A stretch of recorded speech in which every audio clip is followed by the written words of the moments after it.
Aquí inicia La Fosa Escéptica, un lugar para ejercitar la mente, con Alfonso Villalpando. Hola amigos de La Fosa Escéptica.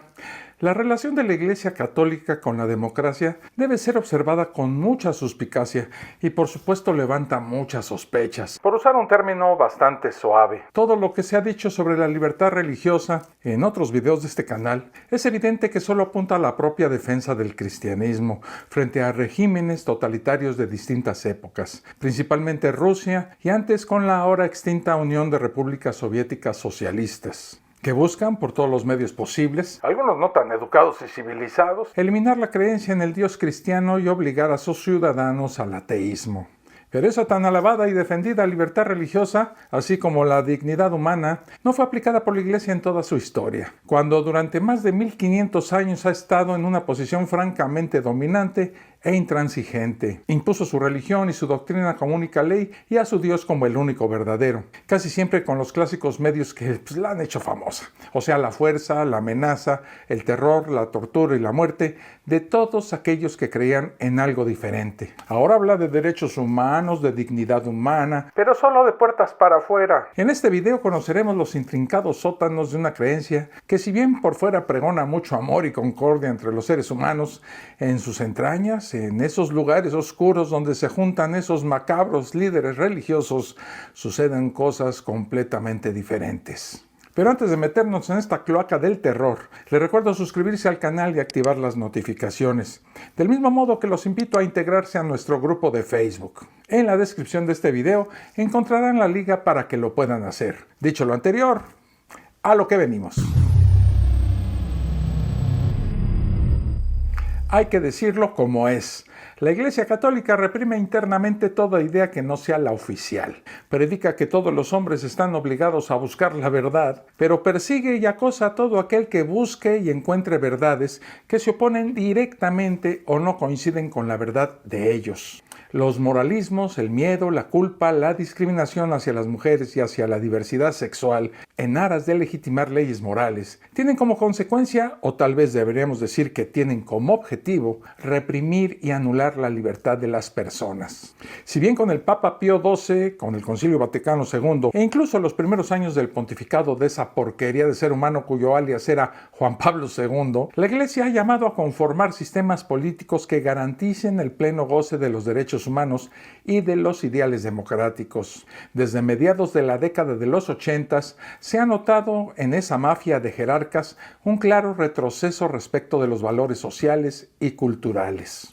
Las acciones y dichos de Juan Pablo II reivindican el pensamiento social preconciliar. El Papa polaco, que entre otras linduras protegió a su amigo Marcial Maciel, si bien no habla exactamente del origen divino del poder, sostenía argumentos en los que la Iglesia volvía a quedar como poseedora de la verdad objetiva, con lo que pretendía posicionarse, y de hecho lo lograría, por encima del poder político. Es lo que algunos expertos consideran una involución de la Iglesia, una clara vuelta al modelo que prevaleció antes del Concilio Vaticano II. En el portal católico catholic.net se puede leer lo siguiente. A pesar de que la Iglesia tiene una estructura jerárquica que limita la práctica de la democracia, todos los miembros de la Iglesia participan de una responsabilidad común en el ejercicio de la misión de la Iglesia. Aunque el Papa sea elegido por el Colegio de Cardenales y la selección del clero quizá no sea democrática, la Iglesia respeta la libertad de expresión por medio de la consultación. Los consejos presbiteriales y el Colegio de los Consultores son buenos ejemplos de estructuras participativas necesarias para el gobierno de la Iglesia. Bajo dichos aspectos, la Iglesia no es democrática porque en ella el poder proviene de Cristo. Híjole, yo de verdad no entiendo cómo estos mafiosos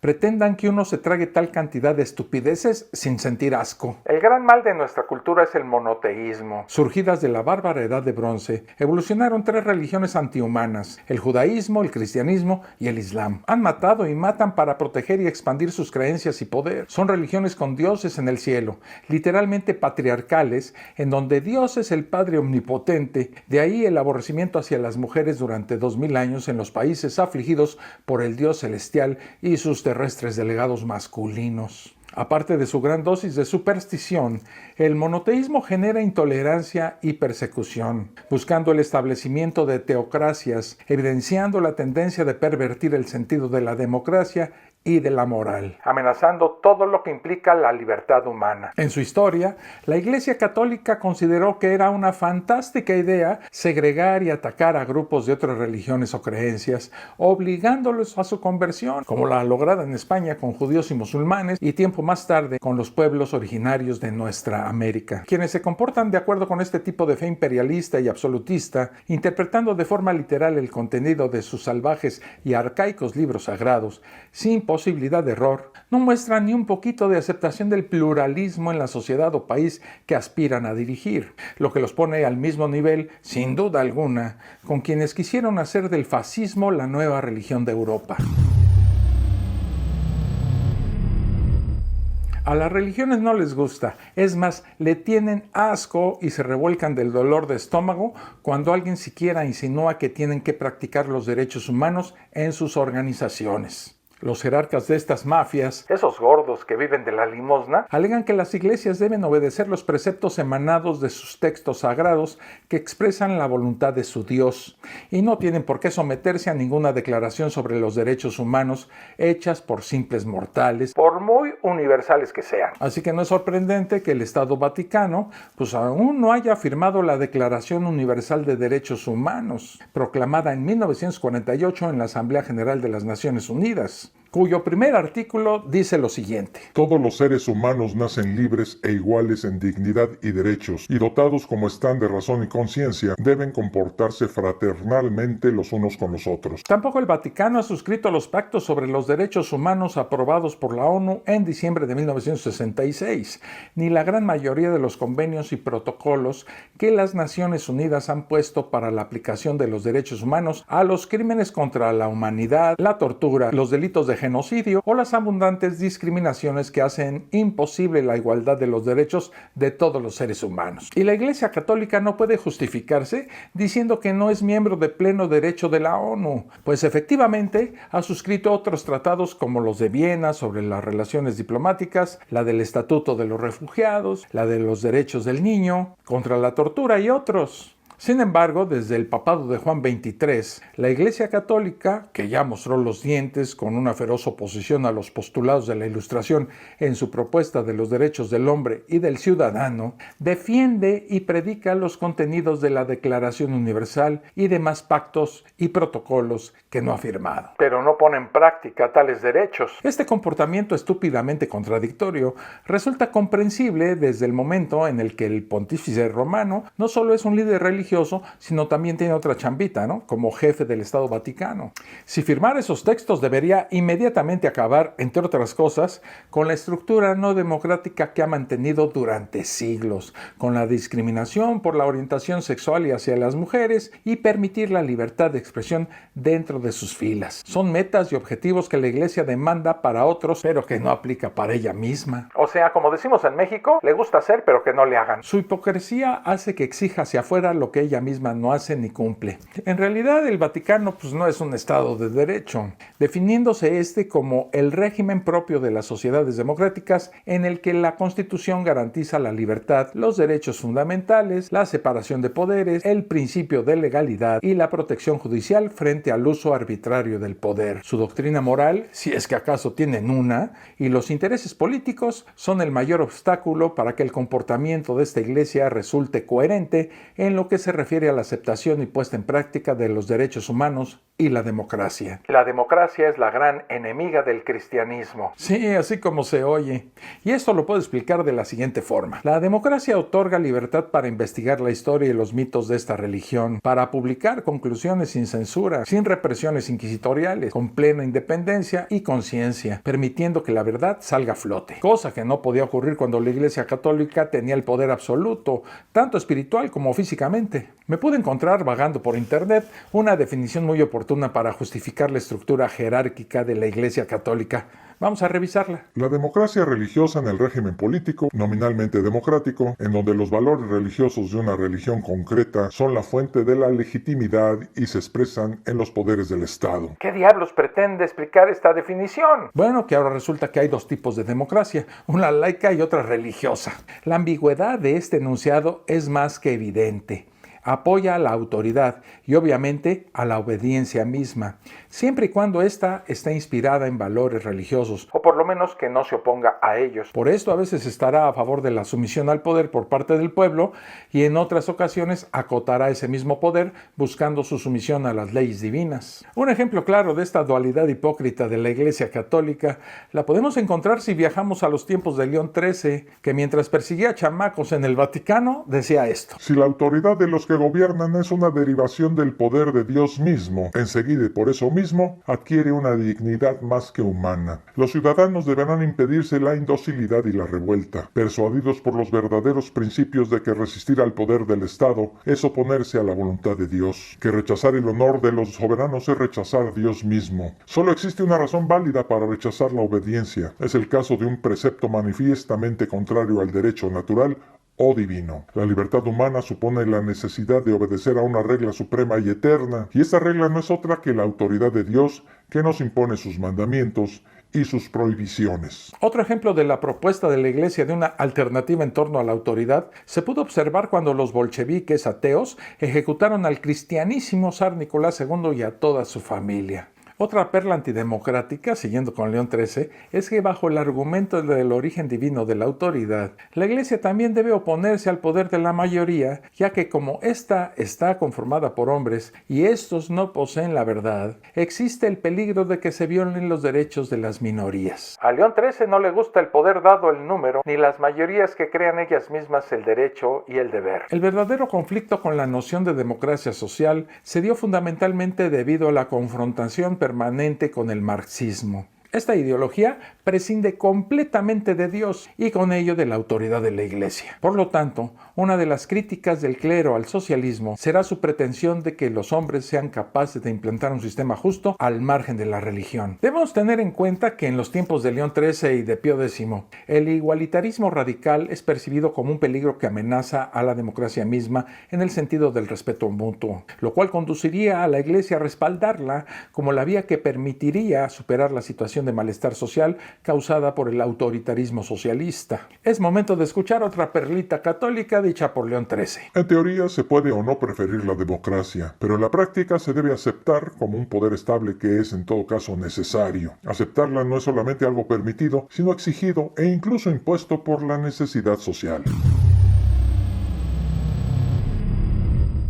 Si quieren ampliar su visión de este tema, les recomiendo leer el estudio crítico y ampliamente documentado Iglesia Católica y Democracia, un debate histórico, social y teológico que no encuentra solución, de Raquel Pastor y José Guadalupe Sánchez, ambos investigadores del Centro Nacional de Comunicación Social de México, que publicaron en el año 2000. La batalla de la Iglesia contra el socialismo ateo la llevará también a criticar los ideales de igualdad. En otras de sus disparatadas encíclicas, el Papa Pío XII nos revienta esta joya. La libertad se transforma en una pretensión tiránica de dar libre vuelo a los impulsos y apetitos con daño del otro. La igualdad degenera en una nivelación mecánica, en una uniformidad sin matiz alguno. El sentimiento de honor verdadero, la actividad personal, el respeto de la tradición, la dignidad, todo aquello que en una palabra da la vida a su valor, se hunde poco a poco y desaparece. Las encíclicas de Juan Pablo II, que como sabemos fue protector y cómplice de Marcial Maciel, sobre todo las de comienzos de los años 90, han resonado en los oídos de gran parte de la opinión pública como una especie de declaración de guerra a la democracia que rechaza las exigencias de la verdad. Todo esto se traduce hacia afuera de la Iglesia en intolerancia y más aún rechazo del mundo. Si el proceso continúa, yo no dudo que la Iglesia se convertirá en una organización cada vez más sectaria, en un refugio para las personas asustadas y a la defensiva, con un mensaje cada vez menos relevante. ¿Sigue la Iglesia Católica siendo creíble cuando reconoce el valor de los principios democráticos para la sociedad, pero no los aplica entre sus pestilentes jerarcas? La Iglesia Católica tiene tantas dificultades para situarse en un universo democrático porque esencialmente es una institución autoritaria. Lo quiera o no, su lógica interna la lleva a no compartir las reglas del debate democrático. Para poner solo un simple ejemplo muy reciente, el pontificado de Juan Pablo II nunca se destacó por el avance en el ejercicio de los derechos al interior de su iglesia. Es más, al interior de la iglesia no se respetan los siguientes derechos: derecho a la información, derecho a la libre expresión de las opiniones, a ser juzgados por un tribunal imparcial, a un juicio público, a la participación en la preparación de las decisiones de la autoridad. La iglesia sigue siendo sustancialmente lo que era antes del Concilio Vaticano II. En estos tiempos, la nefasta jerarquía eclesiástica no desea una comunidad de personas libres, porque una comunidad libre es muy difícil de manipular. Y como me dijo un sacerdote amigo mío, si dejamos que la gente piense, hay que gastar mucho tiempo en convencerlos de algo y es muy difícil llegar a acuerdos. En una sociedad de ese tipo, es normal que se pretenda silenciar a los que piensan y se expresan con libertad. Es el caso de algunos teólogos y teólogas, tanto clérigos como laicos, que han sido acallados porque sus ideas no concuerdan con la mentalidad de la alta jerarquía católica. Seguro que me van a pedir algunos nombres de estas valientes personas que se han expresado con una inusual libertad crítica. Estos son, y solo por citar algunos ejemplos, Hans Kung y Leonardo Boff, la teóloga feminista brasileña Ivonne Guevara, la religiosa norteamericana Lavinia Byrne, que fue expulsada de su orden, hasta llegar al caso más reciente de Marciano Vidal. Y se da, como en tiempos remotos, una verdadera caza de brujas por parte de la Sagrada Congregación para la Doctrina de la Fe, que es el remanente del estúpido y macabro Tribunal de la Inquisición, que fue presidido por el que fuera Papa Benedicto XVI, magnífico prototipo de la involución e intolerancia de la Iglesia. La jerarquía prefiere para la Iglesia la imagen del manso rebaño de ovejas o la ternura de los peces en la red. El jerarca se identifica a sí mismo como el pastor o el pescador. Para los atarantados y adoradores de cruces y clavos, pues no les queda más remedio que seguir a los jerarcas, que se autodenominan como iluminados por la presencia divina del Espíritu Santo. Lo más grave es que en la estructura eclesiástica de hoy en día, el poder sigue centrado de forma plena y absoluta en un solo hombre.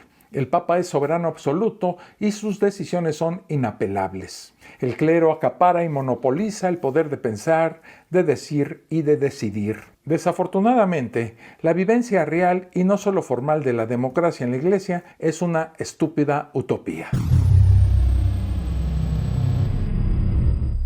En épocas recientes, la Iglesia Católica diseminó mentiras cuidadosamente diseñadas y estudiadas, con las que pretende convencer a sus borregos de que en efecto tuvo un rol importante en la abolición de la esclavitud, cuando en realidad ha hecho todo lo contrario. Un ejemplo de esto es lo que podemos encontrar en su portal de internet catholic.net, donde con unos cuantos ejemplos se intenta demostrar la oposición histórica del cristianismo contra la esclavitud. En realidad, los argumentos que se pueden encontrar ahí nos hablan de cómo deben tratarse a los esclavos y siervos y de su relación con el cristianismo, pero no podemos encontrar ninguno contra la esclavitud en sí como una lacra social. Muy por el contrario, la Iglesia promovió la esclavitud, la agudizó en muchos aspectos, hizo todo lo posible para mantenerla y no hizo absolutamente nada para eliminarla. Y de esto hay un montón de ejemplos, comenzando con la Biblia. Ella fue usada para justificar la esclavitud. Ya desde los sacrosantos 10 mandamientos, la cosa está muy clara. El 10º mandamiento es una chulada. Miren. No codiciarás la casa de tu prójimo, ni su esclavo, ni su esclava, ni su buey, ni su asno, ni cosa alguna que sea de tu prójimo. En otras versiones de la Biblia aparece convenientemente reducido a esto. No codiciarás los bienes ajenos. O de plano sustituyen la palabra esclavo por siervo o criado. Dios acepta que la gente tenga esclavos, solo se opone a que se codicien a los que no son de uno. Decenas de pasajes bíblicos están dedicados clara y explícitamente a enseñar con gran detalle cómo es que debemos tener y administrar a los esclavos. Dice cómo se podía evitar la regla de tener que dejar ir a los esclavos judíos después de que su amo los hubiera explotado por 7 años. Esta trampa consistía en darle a una mujer para que tuviera esposa e hijos, y cuando se cumplían los 7 años, tenía que escoger entre su libertad o dejar olvidada a su familia. Si el esclavo escogía quedarse, su amo le hacía un agujero en la oreja y se convertía en un esclavo para siempre. Con una inteligencia que asusta, en la Biblia podemos leer, por ejemplo, que si agarrabas a uno de tus esclavos a golpes, si se moría en menos de 2 a 3 días, tenías que pagar una multa. Pero si el esclavo clavaba el pico a causa de la madriza que le diste, no había pena ni castigo, básicamente porque era un objeto que pertenecía al amo. Todo esto lo pueden encontrar en el Éxodo 21, 1 al 25. La Biblia insiste claramente en que los esclavos son propiedad del amo, que podía hacer con ellos lo que se le pegara a su recondenada gana, y los podía dejar de herencia a sus hijos. Y obviamente los hijos de esclavos le pertenecen al amo, exactamente igual que los cachorros de un perro le pertenecen al dueño. Pero el hipotético Jesús, tan alabado y publicitado por el cristianismo, y que supuestamente predicó el amor al prójimo y caminó por este mundo con esclavos por todos lados, nunca se le ocurrió, por ejemplo, decir algo como esto. Yo, Dios encarnado, prohíbo que un humano sea dueño de otro humano. Pues qué tan difícil era para un ser todopoderoso decir algo así. En distintos pasajes de sus epístolas, Pablo, al que ya vimos en otro video que no le llegaba el agua al tinaco, dijo estas perlas esclavistas. Los siervos, obedeced en todo a vuestros señores. Todos los que están bajo el yugo de la servidumbre, tengan a sus señores por dignos de toda honra. Siervos, obedeced a los señores con temor y con temblor. Orad por los reyes y por todos los que mandan, para que vivamos quieta y reposadamente. Pues en resumen, los infames textos bíblicos, aunque le saquen ronchas a la Iglesia Católica, siempre ampararon la esclavitud y son, lamentablemente para ella, aceptados como divinos, infalibles, y son una base fundamental de su doctrina, sin posibilidad de quitarlos o enmendarlos, ni de reconocer que en este caso la embarraron completamente. Y ni siquiera se puede pensar que van a reconocer sus errores. La esclavitud perpetua por ciertos delitos figura en las penas eclesiásticas, sí, así como lo oyen. En el tercer concilio de Letrán, en el año 1179, se aprobó que los prisioneros del vencedor fueran hechos esclavos. Muchos papas poseían a otras personas como propiedad. Gregorio I tenía centenares de esclavos en sus haciendas y apoyó las leyes que le prohibían a los esclavos casarse con cristianos libres. La esclavitud perduró en las haciendas y en las propiedades de diferentes papas hasta entrado el siglo XI. En 1452, el papa Nicolás V, en su lucha contra los sarracenos y paganos, legitimó el comercio de seres humanos como esclavos en las bulas papales Dum Diversas y Divino Amore Community, dirigidas a mi tocayo, el rey de Portugal, Alfonso V, cuando éste se proponía conquistar el norte de África, que estaba en poder de los musulmanes. La bula Dum Diversas dice exactamente lo siguiente. Le otorgamos por estos documentos presentes, con nuestra autoridad apostólica, permiso pleno y libre para invadir, buscar, capturar y subyugar a sarracenos y paganos y otros infieles y enemigos de Cristo, donde quiera que se encuentren, así como sus reinos, ducados, condados, principados y otros bienes, y para reducir sus personas a la esclavitud perpetua. Algunos expertos consideran esto como el comienzo de la trata de esclavos de África Occidental, y su comercio se volvió legal sin el más mínimo escrúpulo de todos los involucrados en este infame comercio humano. La Iglesia trataba a los esclavos como bienes propios y tasaba las propiedades eclesiásticas no según su valor monetario, sino según el número de esclavos que tenían. Niños abandonados y niños ilegítimos de sacerdotes fueron convertidos en esclavos eclesiásticos de por vida. También en los conventos tenían esclavos, tanto para el servicio de los monjes como para el del monasterio en sí. Miles de presos, esclavos y sarracenos fueron repartidos entre los conventos en calidad de esclavos. Ahora, es justo reconocer que bulas posteriores de otros papas modificaron esta situación e incluso se opusieron a la esclavitud, aunque también hay que decirlo, con mucho miedo y con muchos matices. El protestantismo siguió desde su comienzo el mismo camino, después de que Lutero había salido con la grandiosa idea de justificar teológicamente la esclavitud. Hasta muy avanzado el siglo XIX, naciones evangélico-protestantes, bajo el consentimiento de los misioneros, salían alegremente a la caza de esclavos y comerciaban con ellos. El mismísimo Cristóbal Colón envió varias veces embarcaciones llenas de indígenas a España para surtir la gran demanda de esclavos. Tan solo en febrero de 1495 mandó 4 barcos con 500 indígenas cada uno de entre 12 y 25 años de edad. Como hábil comerciante, estaba muy al tanto de la teología moral de su iglesia, que textualmente decía esto. Esclavizar a no cristianos se justifica con el argumento de que los paganos de todos modos están destinados a la condenación eterna. La política de los conquistadores católicos estaba basada en 2 conceptos: cristianización y esclavitud.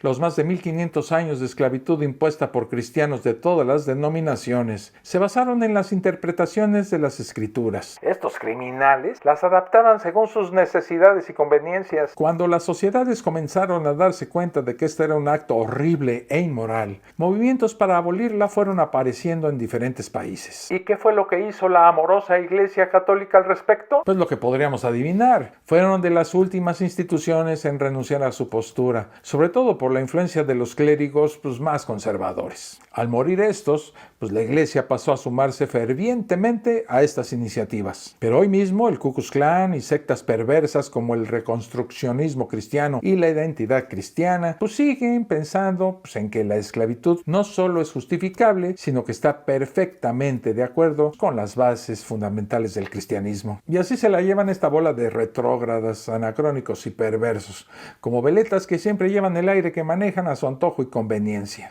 Por estas cosas tan absurdas es por las que es muy conveniente que ustedes, queridos amigos religiosos, hagan un alto y razonen detenidamente su sistema de creencias. Bueno, creo que esto es todo lo que puedo decir al respecto. Así que podéis ir en paz, que este video ha terminado. Espero que haya sido de su interés y utilidad. Nos vemos en el próximo, Un abrazo. Esto fue La Fosa Escéptica, un lugar para ejercitar la mente, con Alfonso Villalpando.